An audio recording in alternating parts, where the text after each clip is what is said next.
Hi there, Carl Irwin, the Common Magician. I had a few minutes here to record a quick video on this discussion that we've been having about the Zarrow shuffle in particular, and comparing it to the strip out or push through type variety of shuffle, false shuffle.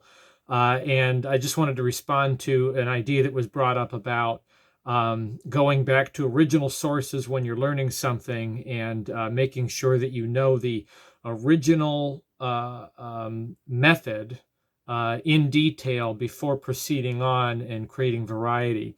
And that sounds very sound, but I do want to push back on it a little bit, and here's why. It's just not. It's useful, of course, but it's not necessary. Is what I'm going to get at here. I'm a musician. I go. I am a composer. I'm not just a musician. I don't just play music, but I actually write music too. And that's what I did my graduate study in, was in music composition. And there was a concept that I became aware of as I got into music composition, and that is that music theory is not composition. It's not composition. Composers write new music. Music theorists, they study what people wrote, and then they come up with a set of sort of rules or guidelines by which those decisions in writing the music were made. And then that becomes a sort of a menu list of regulations by which someone can emulate that music again. That's the analytical side of music, right? Analyzing something that is pre-existing. So if you want to learn a Zarrow shuffle, it makes sense that you would need to go back to Herb Zarrow's original teachings, and you should evaluate that. But that's not necessary if your goal is to learn a false shuffle, because you really could start from scratch and create your own false shuffle that is better than anybody's.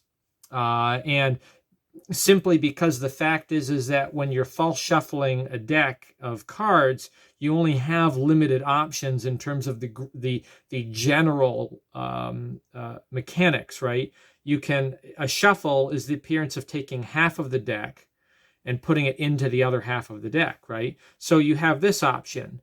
You can falsify this, right? Or you can falsify something like that, or some other configuration where you have half and half somehow-ish, right?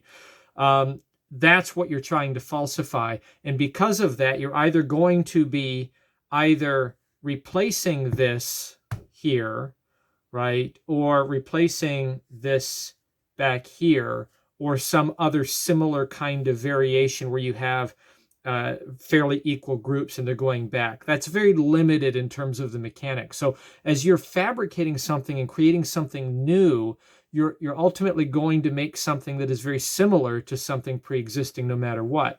So then off of that, some of the concepts are either taking that and putting it back on quite directly, or undoing something that is fair to put it back on. So that's a second tier, right? These are just the confines by which you have to follow to fabricate your own method. Now, in terms of my music analogy, you have tones, right? You have pitches. Now, apart from generating pitches between the pitches, quarter tonality and microtonality, and that stuff exists, right? Assuming that you're writing in Western music, you're ultimately, when you create something aside from musical theory, aside from an understanding of theoretical practice, you're going to generate things that can be analyzed theoretically. Okay, you're not necessarily reinventing something, even though you are inventing something for the first time. You're using a set system by which you do it. That is great. That is fine, and that shouldn't be discouraged. There are a lot of magicians who have ignored prior development and have gone entirely from a fresh look to create newer ideas. That is a very worthy cause, and I don't think that should be discouraged, or that it should be suggested that that is an inferior way to do magic. Ultimately, we all have to meet the test of believability. We all have to satisfy deception for the big audience that I mentioned earlier, right? The spectator. I don't want to say the lay spectator. I just mean the spectator. the group that is not in the know. And there is something to be said for creating something new that is not part of vocabulary, because you have a greater chance at fooling everybody when you go with that sort of tactic, right? You know, if you take a deck of cards and you cut it, right? You cut it in half and take half to one side. And you bear with me, because my Pharaoh is not that great, right? But let me get this lined up here. So I Pharaoh, out Pharaoh.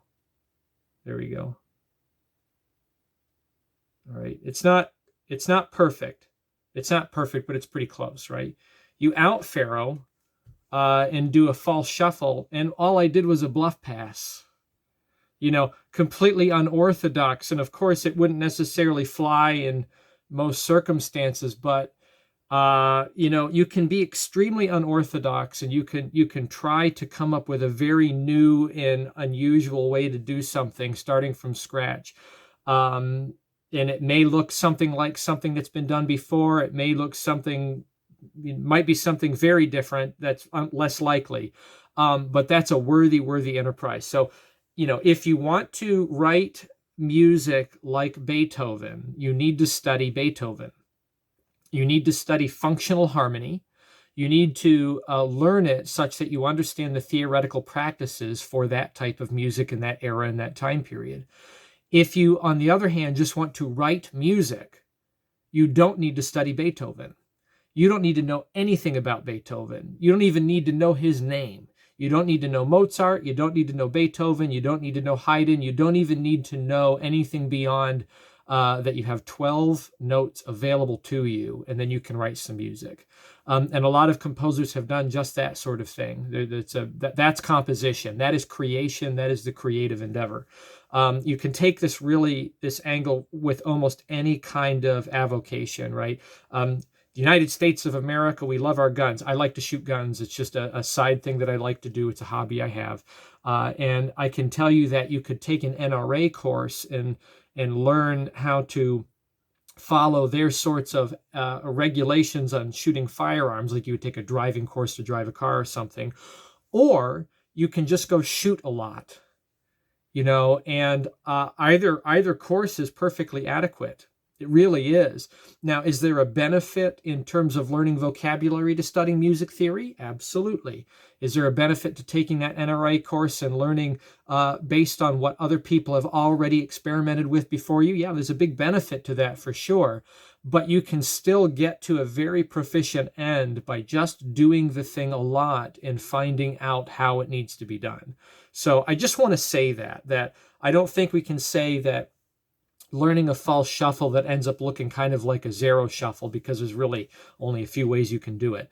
By starting from scratch and doing it your own way, I don't want to say that that's bad. That's not bad. What you need to do is you need to film yourself. You need to be in front of a mirror. You need to satisfy your own eye, and then you need to do it for people and satisfy them. And then you've done what you need to do. If it's deceptive, it's deceptive. So just that idea in music theory, or in music theory, in magic theory, or really any theory, when you're dealing with a creative kind of process, human beings have the ability to really generate something new, even though they may end up in largely the same places.